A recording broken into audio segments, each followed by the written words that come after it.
Hello, everyone. Welcome to One Mind Brainwaves, a weekly forum where we discuss the psychological challenges many of us are facing in the world today, as well as the science surrounding brain health. I'm Brandon Staglin. Thank you for watching. If you have any questions for our guests during the show, please feel free to drop them in your Facebook chat window at any time during the premiere. So I grew up in kind of a monoculture where everybody in my high school that I interacted with identified as straight or at least didn't identify as gay openly. And as a result, I believe I've grown up with a certain unconscious bias about gender identity and sexual preference. Unfortunately, many people live with such biases. It's hard to get around them. As an example of the culture I grew up in and the stigma that exists and discrimination that exists for people who are gay or LGBTQ in our society, we would play games as kids that were fun to play, but they included names that were derogatory toward people who were gay. And so I feel ashamed that I participated in using those names then, because now I have many friends who are gay and really respect them for who they are. And some of them, for example, one that I know in San Francisco, has gone through a lot of depression. And I believe this is due, as the surveys have shown, for example, one by the Trevor Project has shown that discrimination in our society results in part in a lot of mental health challenges for people who are LGBTQ and especially youth.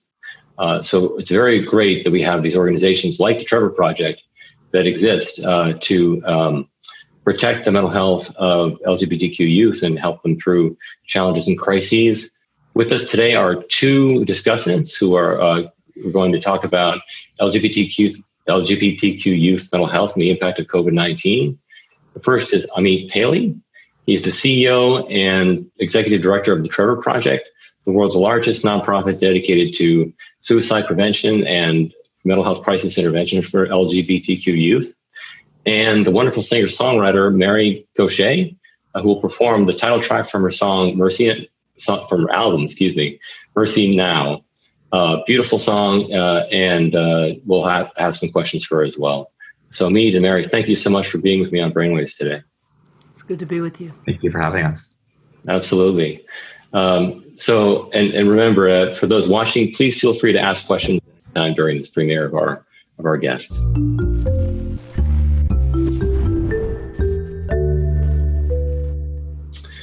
So Amit, we'll start with you. Prior to joining the Trevor Project, you were a journalist. You wrote for the Washington Post, and you also taught journalism at the City University of New York, which is amazing. What did you learn from your experience in journalism that taught you good lessons toward leadership in the nonprofit world that you work in today for mental health and LGBTQ youth? Well, first, I just wanted to say thank you for having me. We're longtime admirers of the work that you do at One Mind, and excited to be with you. A lot of the lessons that I learned from journalism, I think, are very relevant both to my work as a CEO of a nonprofit organization, also are very relevant to work that we do in counseling and speaking with LGBTQ youth. Because one of the core tenets of being a good journalist is having an open mind and really listening to what people are saying to you. And that's, I think, so critical in so many different areas of life and so many professions. Too often people come with preconceived ideas and not able to listen or gather information or change their views, or come in with a judgmental stance on how people live their lives and what their lived experience is. And when I was a journalist, especially when I worked overseas in Iraq, I often interviewed people who might have engaged in behavior that almost no one in society would condone. But part of my job was to understand what motivated them to do that, where they were coming from, and what was their life story. Because everyone has a life story. We may not understand why people are engaging in the activities or have the views or point of view that they have, but there is a reason for it. And so part of what we try to do at the Trevor Project is to make sure we are approaching LGBTQ youth with a non-judgmental stance, but also for family and friends of those young people who may have views that are very, very different than our own, of trying to understand where those people are coming from. They may not understand who LGBTQ people are. They may have discriminatory thoughts. Sometimes they might have very, very hateful thoughts. We try as best we can when those people reach out to us to try to understand where they're coming from and see if we can come from a place of love and support and help them understand how they can best support LGBTQ people in their lives, who after all are human beings just like them. That's a beautiful message. We're all human and we all have a story, and our proclivities and biases, they come from somewhere. And so, but it's just important, I guess, to honor where those ideas come from so that we can work to come together and see each other for who we are. Thanks for that perspective.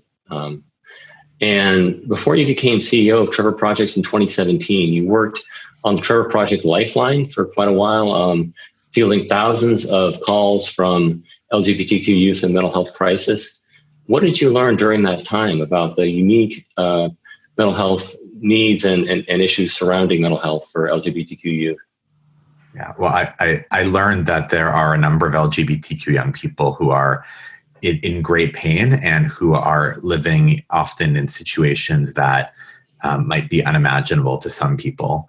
I think for a lot of people, they might picture what it could be like to live in difficult circumstances where someone doesn't accept you for being LGBTQ.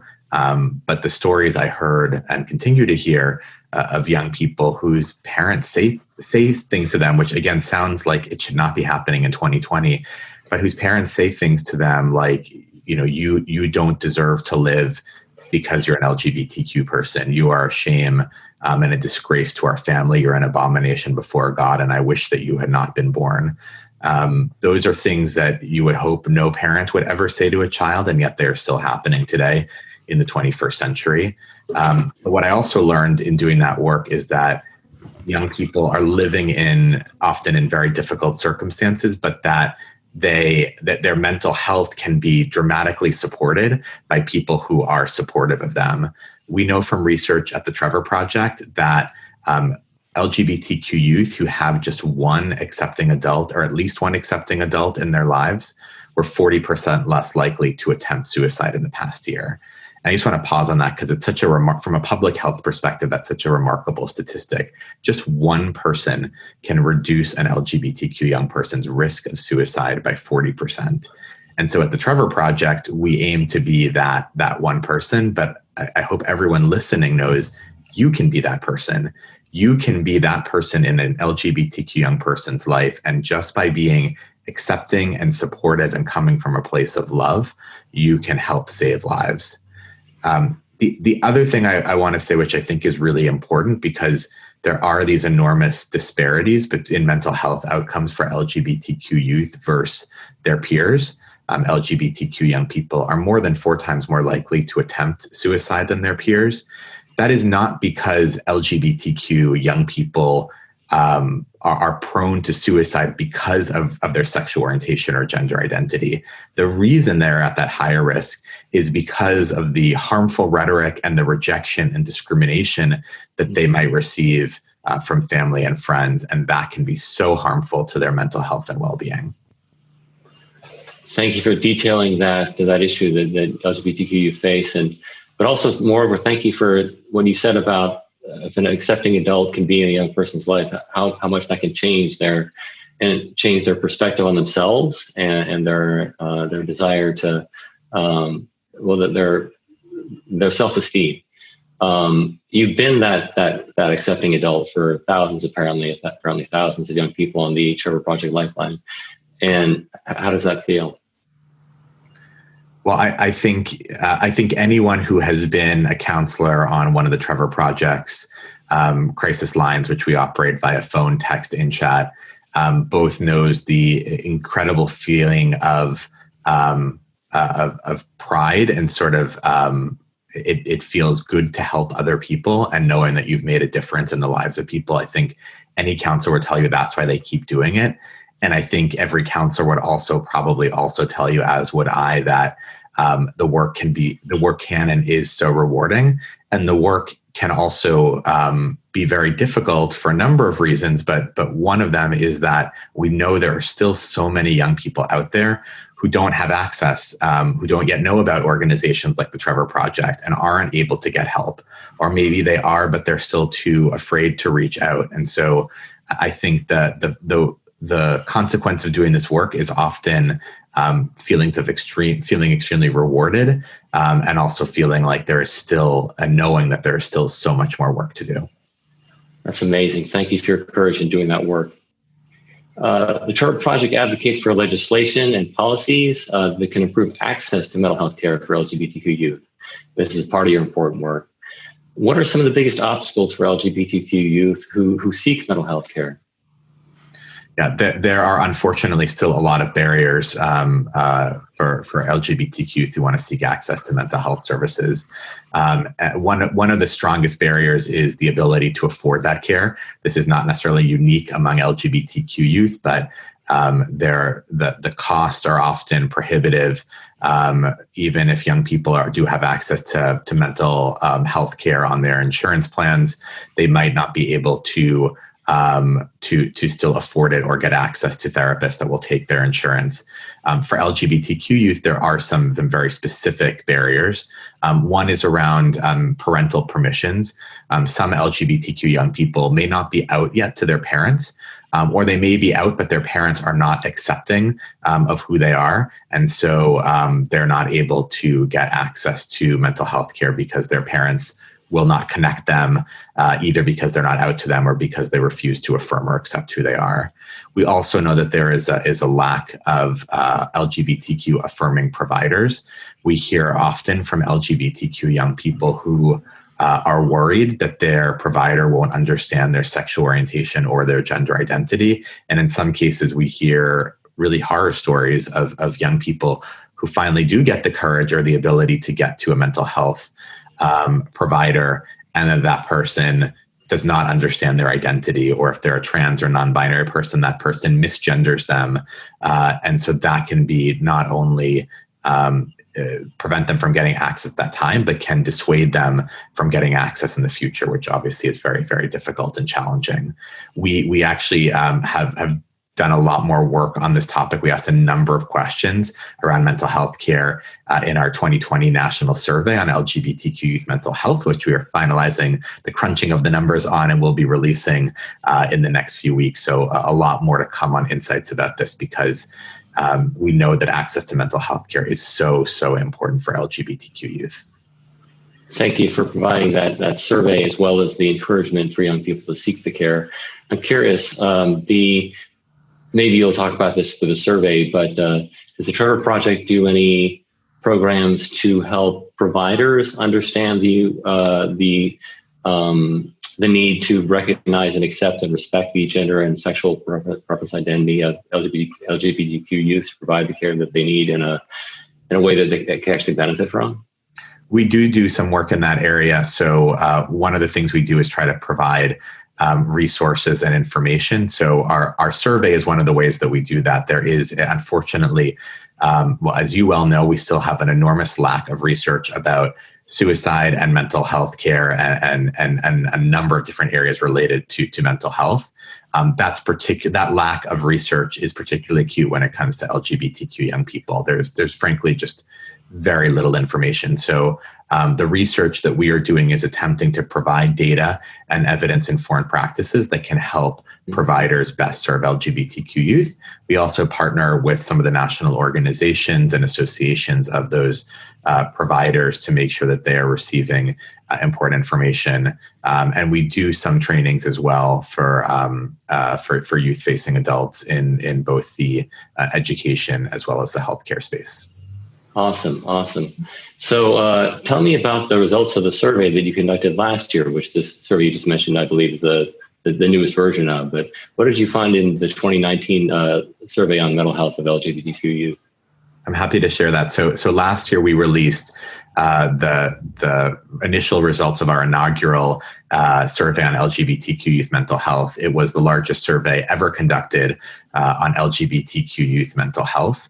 And the findings were quite important, but they were also, frankly, quite quite upsetting and disturbing, and reflect the need for more action and work to be done.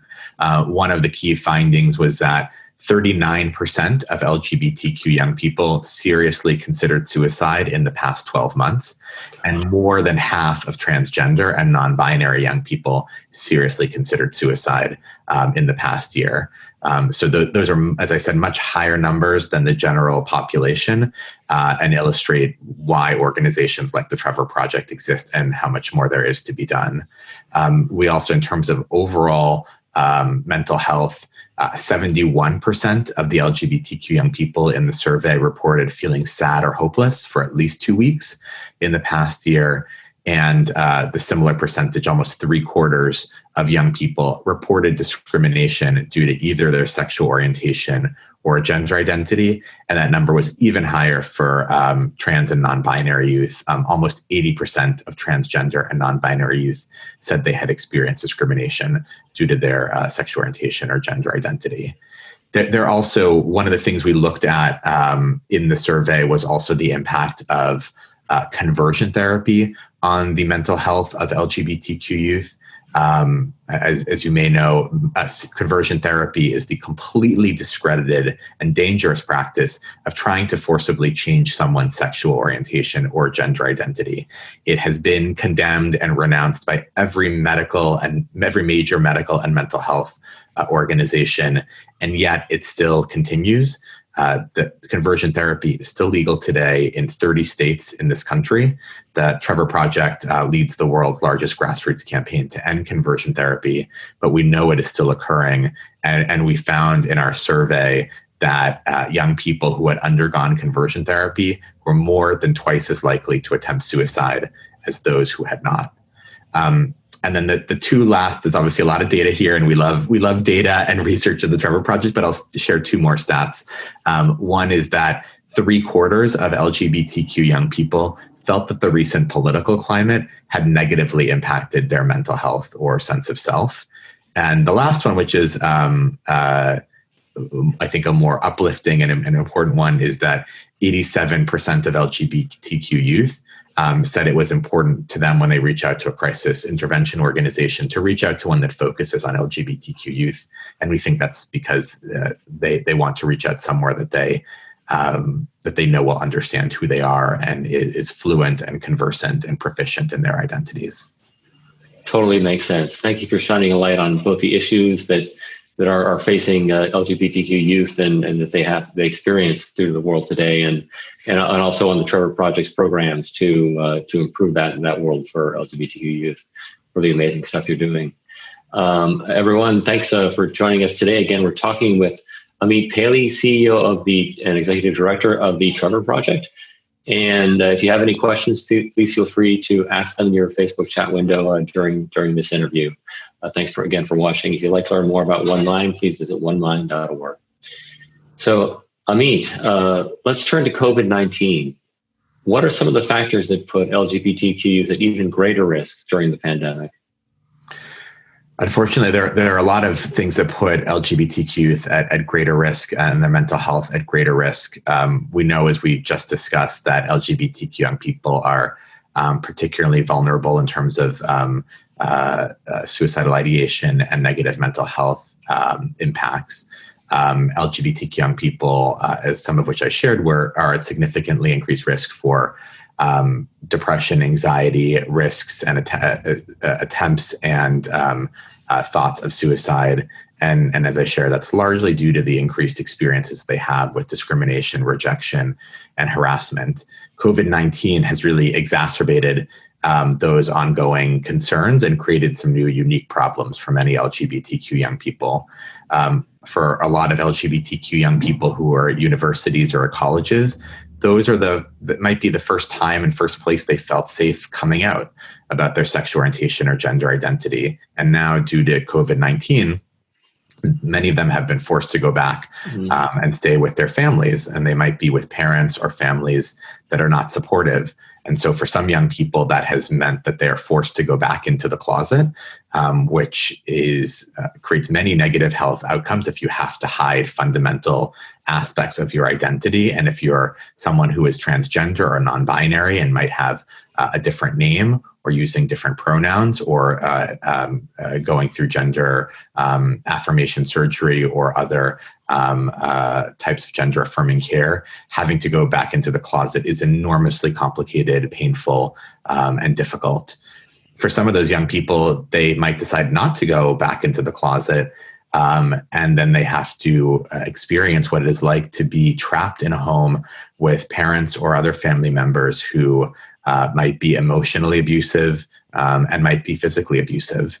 We know that LGBTQ young people are at greater risk of homelessness and housing instability. And so many of these young people are afraid that they will be thrown out onto the street, which is terrifying at any time, but particularly so during a global pandemic. And in some cases, they are being thrown out of their homes. It's a similar types of concerns that young people in high school or middle school might be occurring. If you think about young people who are in high school or middle school, they might have that one supportive teacher, that one person that they turned to that they felt comfortable saying, I'm gay, I'm lesbian, I'm bi, I'm trans, I'm non-binary. And now they don't have access to that teacher anymore. They might have had that one friend, or they might have had a club at school or a community center. And now they're cut off from all those sources of physical support. And again, they might be with family members that are not accepting of who they are. And so that's why we suspect that we have seen such a dramatic increase in the number of LGBTQ youth who have been reaching out to the Trevor Project's crisis services. At times since this pandemic started, the overall number of LGBTQ youth reaching out has been more than double from what our typical volumes are. Oh my goodness. Yeah. And the horrors that so many LGBTQ youth must be going through. And it's very sobering to consider. Thanks for shining a light on that as well. And for the work that you do. What kind of mental health resources are there for those in non-supportive home environments? What does the Trevor Project do for those youth? Well, the Trevor Project offers crisis services over phone, text, and chat. Those are available for free. And they're free 24/7 counseling services by trained counselors. And we say that young people who are in crisis or need someone to talk to should reach out to us at any time that they need to. And crisis can mean different things to different people.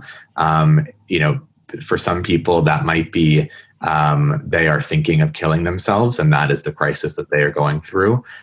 For other people, it might be they're not feeling well that day, or they're having a tough time with speaking to someone who's in their household.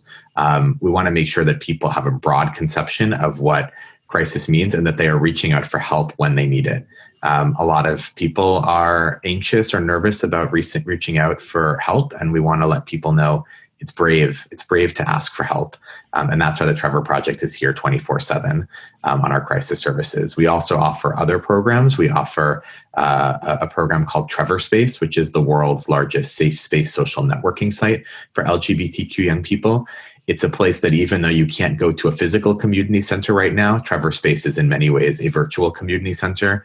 We have more than 250,000 members from around the globe, and young people can connect with other young people who are like them, who might share similar identities or be going through similar types of challenging experiences, and can get that peer-to-peer support, which we know from research is so important and can be so valuable for a young person's mental health. And then we also offer resources on our website for young people that may not feel comfortable yet talking to a counselor on the phone or going on Trevor Space, but is looking for information that they can get about their identity or how they can engage in self-care for themselves. Fantastic.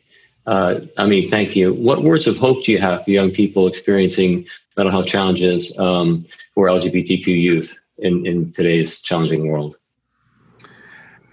I think we want to offer words of hope, and I will in a moment, but I also think it is important for, if they're LGBTQ young people listening right now, that we reflect and acknowledge that many of them may be in really difficult situations right now. And that is difficult, and that is challenging, and you should not have to be going through that.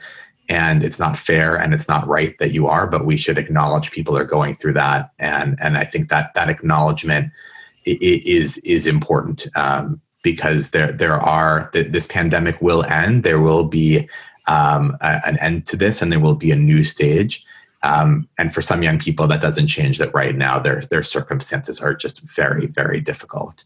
But what I would say to any LGBTQ young person listening is that even if it may be the case that you may be right now in a situation where there are people who don't accept you for being who you are, and those may be your parents, that may be other family members, that may be faith leaders, and that can be really, really difficult, that I want every LGBTQ young person to know that there are also many, many people out there who will not only accept you for being who you are, but will celebrate you for being who you are. And I am one of those people, and I think all of us on this conversation right now are those people. And I hope that we can all send a really clear message to all LGBTQ young people that they are beautiful the way that they are deserving of love and respect, and most importantly, that they are never alone. Wow, such a beautiful message. Thank you, Amit. And speaking of celebrations, June is LGBTQ Pride Month. What kind of celebrations will we be seeing this year? They're going to be different this year. For a lot of people, when they think of Pride, they think about parades, they think about physical gatherings, and those can't safely happen in this time of global pandemic in the way that they used to. But we want people to know that Pride isn't just about parades. It's about celebrating what makes our LGBTQ community and LGBTQ people thrive. Today, the Trevor Project is launching our 2020 Pride campaign, which is called Pride Everywhere.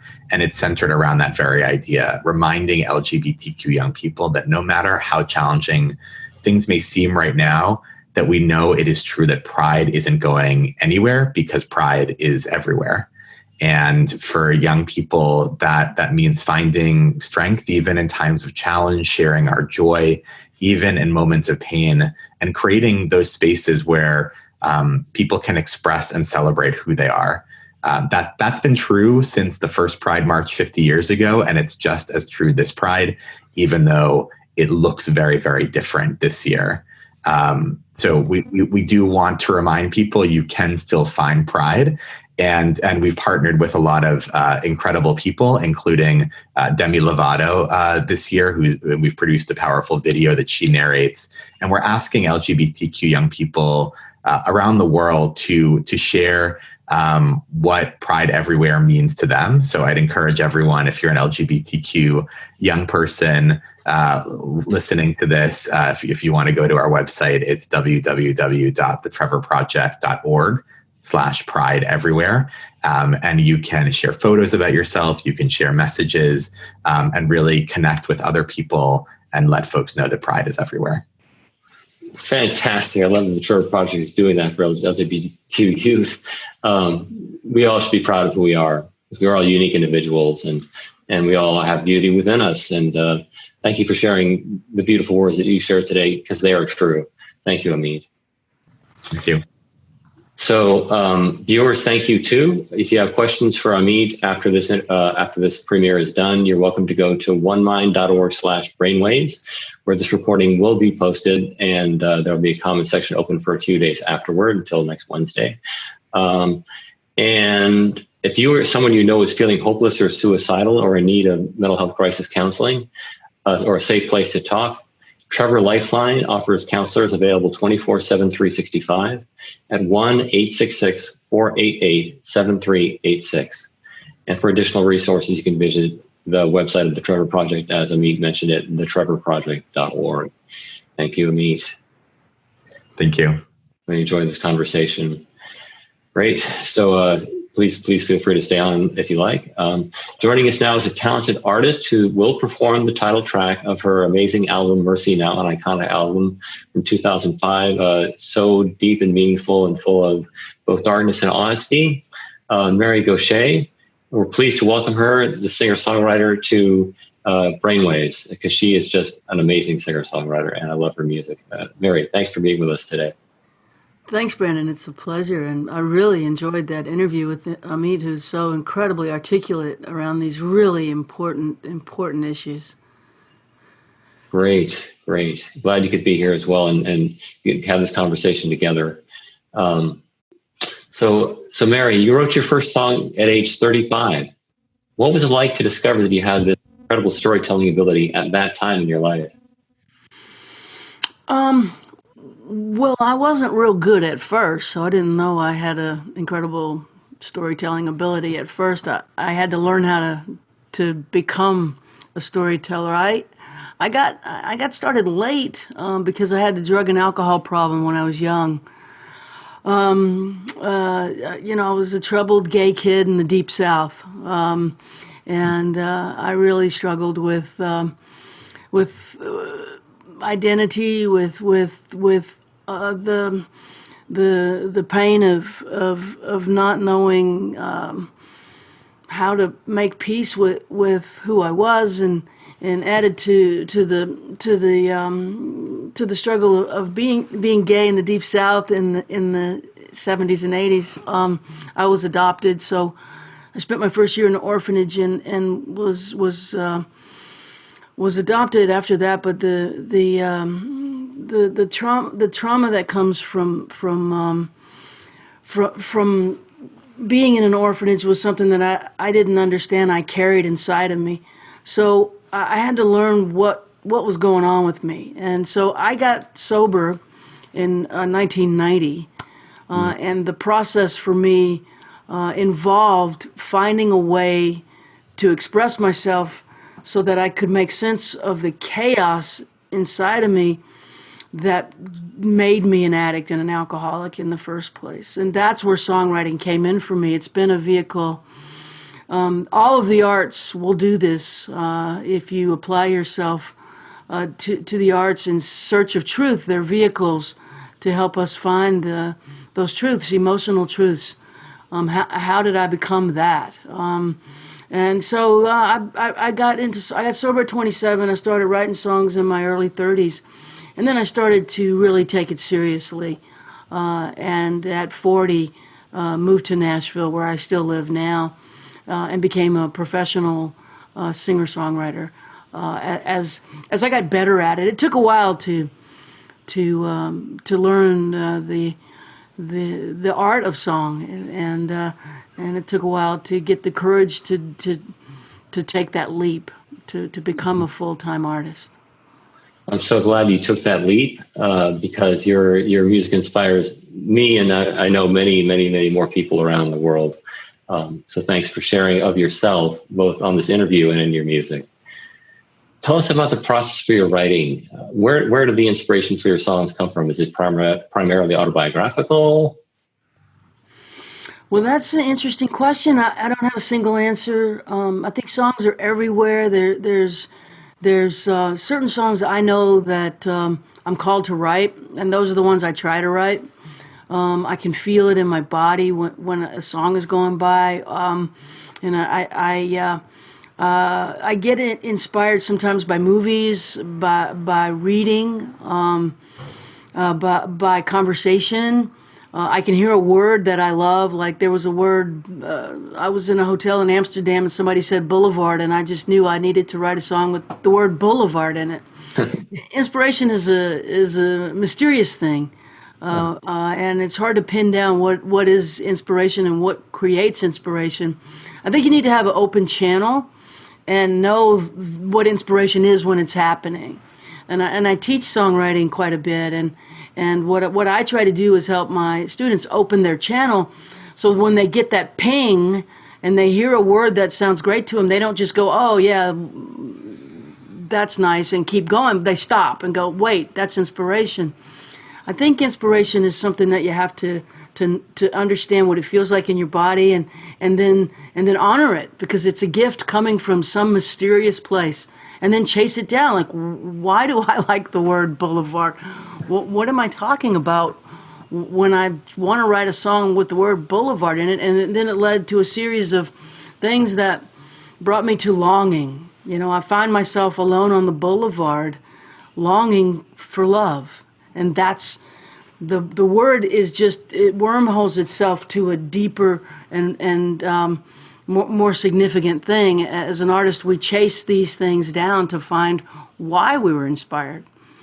Yeah, no, that's amazing. You go on these quests to understand within yourself, like where that emotion is leading you and why. It's just so, and then it must help you to understand yourself better as well as inspire other people during the process. But when you talked about the need to notice inspiration and recognize it for what it is, that's something I'd like to be better at, because I know it's like I'll often have an idea about something and think, hey, that's kind of a good idea. No, I don't have time to pursue that. I just got to put that aside for now, and then I just forget about it after a while. Right. That happens a lot. Tom Waits tells the story of having an inspiration come while he's trying to drive across the Golden Gate Bridge. And he has to talk to it and say, can't you see that I'm driving right now? Inspiration comes when it comes, and you got to pull over you can't pull over to the side of the bridge, but you got to, if you want to capture it, you got to capture it in its time. You have to surrender to it. If it's the middle of the night, you got to, you don't have to, but if you want to get the song, and I do, you got to get up and go to the desk and honor that gift that's been given to you by some mysterious source. Cool. Inspiration is a mystery, really. Cool. That is so cool. And you've through songwriting and through interviews, you detailed, as you said, you've overcome a troubled past. But you said that of all the struggles you've been through, you said at one point that being gay wasn't one of them. Do you still feel that way? I'm not sure that's 100% true. I came out really young. It wasn't easy, but I found my way into a gay community really young. I looked a little older, and I was able to hang at the gay bar when I was 16. I'm not sure that's healthy. I'm not sure that's a great idea, and I wouldn't recommend it. I did end up an addict and an alcoholic. The environment was welcoming to me, and I created a safe place for myself there. But I started to live at the bars, and it just, what do you do at a bar? You drink, and it escalated for me really quickly. I came to terms with being gay straight away, in the sense that I didn't have to come out because I never was in. But it was painful, and being in Baton Rouge, and it was the 80s, it was hard, and the process is never, ever done overnight. It really is a process, and it takes time to get to that place of self-acceptance. What I guess I was addressing in that answer to that question is that I've never had a problem being gay and being an artist. I never felt shut out. I play the Grand Ole Opry as an openly gay singer, and that's pretty unusual. There's not, in fact, I can think of one, me, but they have allowed me, and I think they would allow others. It's just you have to it takes a lot of courage. And a lot of country songwriters and singers who are gay can't be out because they're afraid radio won't, they know radio won't play them. But I'm not a radio artist. I never wanted to be, and that's not my deal. I'm a troubadour. I play little folk rooms. I go from town to town. I was never looking for that kind of career, so I'm able to, slip in under radar in a way. But I'm hoping that's going to change. I hope that the culture will change. We certainly have allies here now in Nashville where that wasn't the case even a decade ago. So, I haven't encountered trouble as an artist. I have a international career as an openly gay artist. But coming out is never a piece of cake, that's for sure. No one I know anyway has had it it's simple or easy in that way. Yeah. Goodness. Well, thanks for your courage again. And I identify a little bit with what you're saying, that being open about my schizophrenia, it took me years and years and years to be able to do. And it's like a great weight was lifted when I was finally able to do it. And it wasn't, there's been a rocky road to recovery, and that's been part of it. But ultimately it was I know for me, it was the right thing to do. And I'm proud now to be open about it. So I really respect what you've gone through and the trauma you've been through, to come out and be honest with everyone about who you really are. Yeah, let them decide. I mean, I have the luxury of being older now, and so they can decide if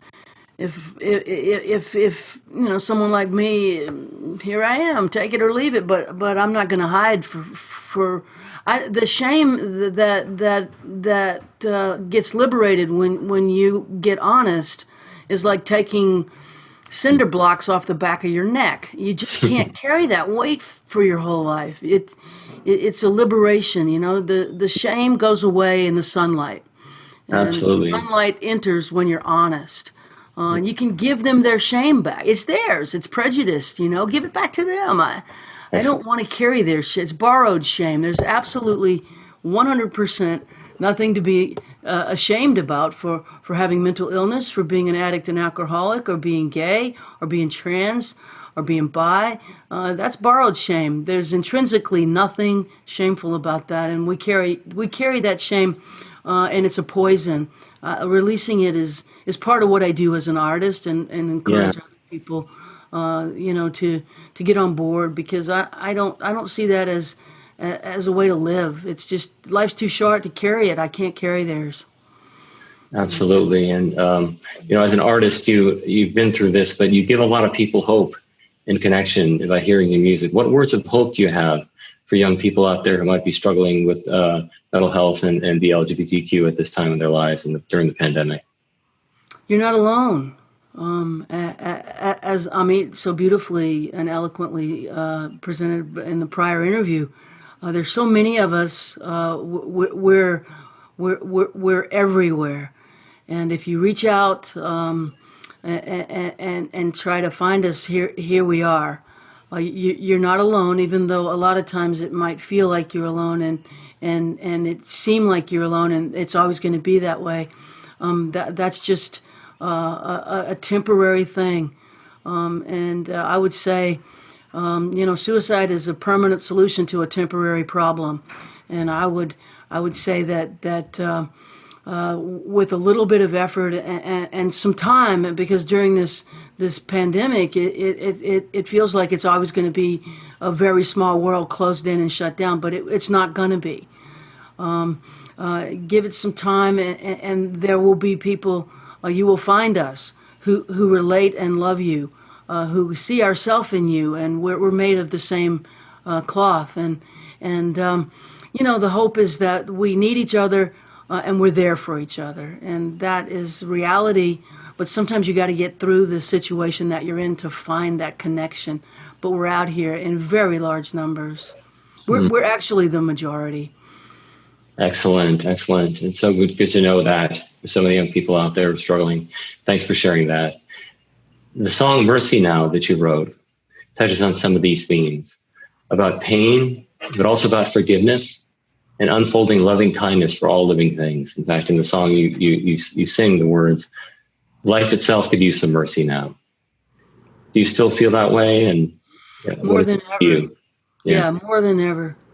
More than ever. When I say that we're the majority, what I mean is everyone is carrying some kind of a wound. Everyone is carrying some kind of a deep hurt. Everyone is human and has to face mortality.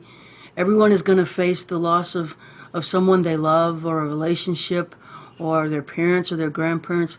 Most all of us carry a body of pain, and can find our way to empathy with other people who have pain with just a little bit of effort.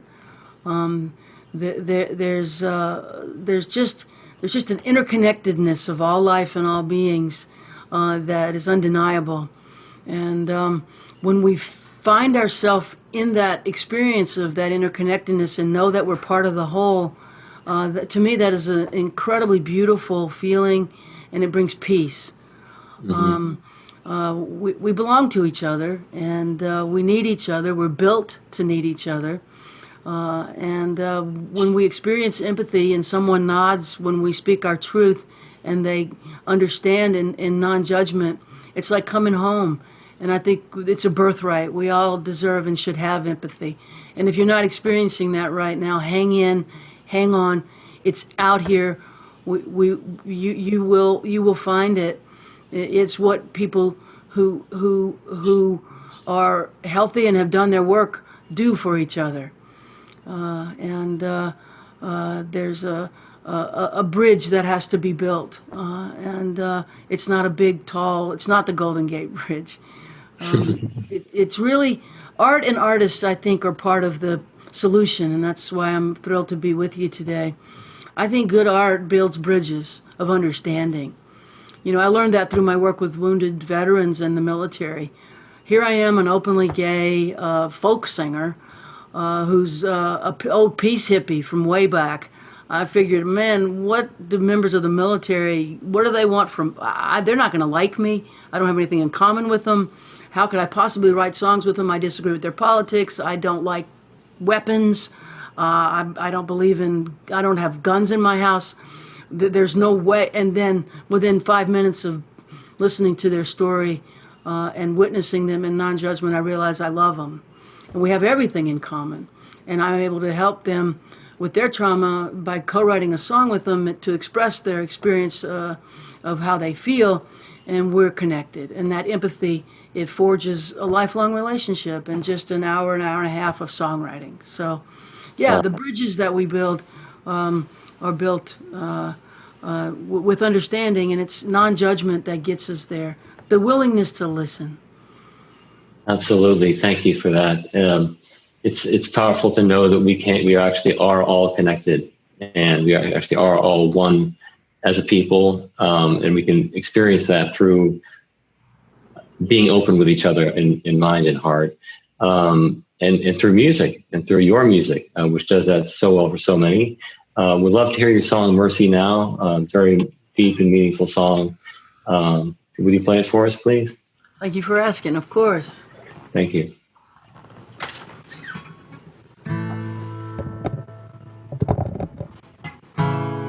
And I'd just like to reinforce what Amit said, is that I think LGBTQ young people are absolutely beautiful, exactly the way they are.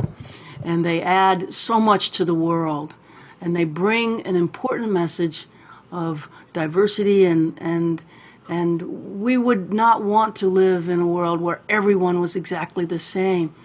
It's all the colors of the rainbow, which is why I have that rainbow flag behind me that makes a rainbow. And I love LGBTQ kids, and I was one myself not too long ago. There's love out here for each and every one of you. And we know that although right now, for an awful lot of you, it feels pretty claustrophobic, it won't always be that way. This will not be the way your entire life goes. I can promise you that. There will be an end to this. I lived through the beginning and the early stages of the AIDS crisis, I have some experience in this, and I can say from experience, this is going to change. We're going to move forward. Science will bring us to a new place sooner rather than later. Wise words. Thank you.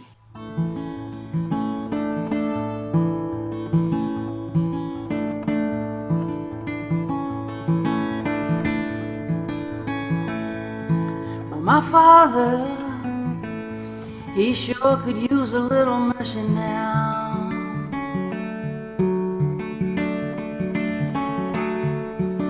The fruits of his labor falling right slowly on the ground.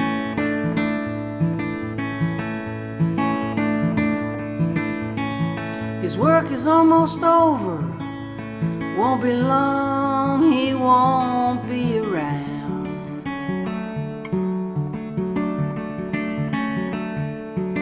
I love my father. He could use some mercy now.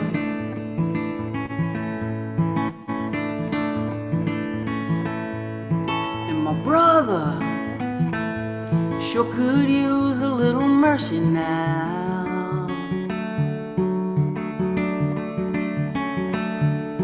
He's a stranger to freedom, shackled to his fear in his doubt.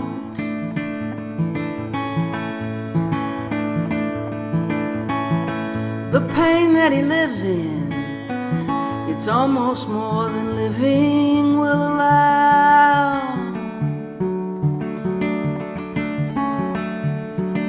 I love my brother, he could use some mercy now.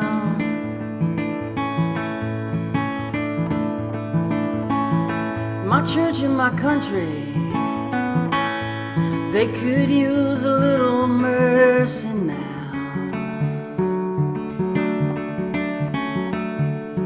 As they sink into a poison pit, it's gonna take forever to climb out. They carry the weight of the faithful who follow them down. I love my church and country, they could use some mercy now.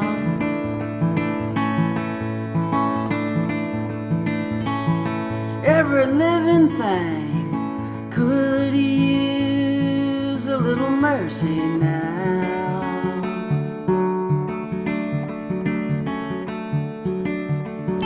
Only the hand of grace can end the race towards another mushroom cloud.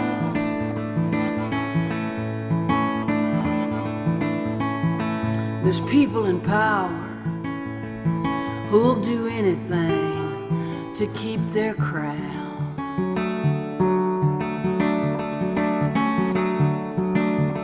I love life, life itself could use some mercy now.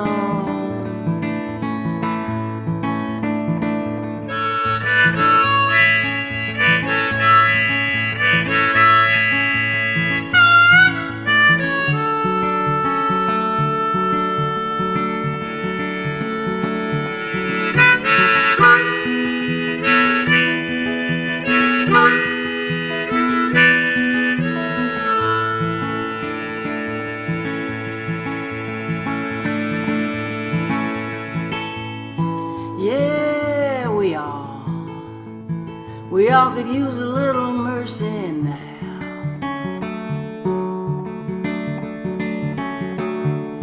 Oh, I know we don't deserve it, but we need it anyhow.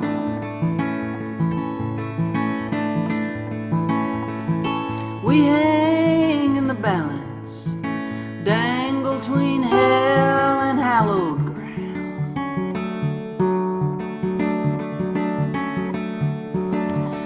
Every single one of us could use some mercy now. Yes, every single one of us could use some mercy now.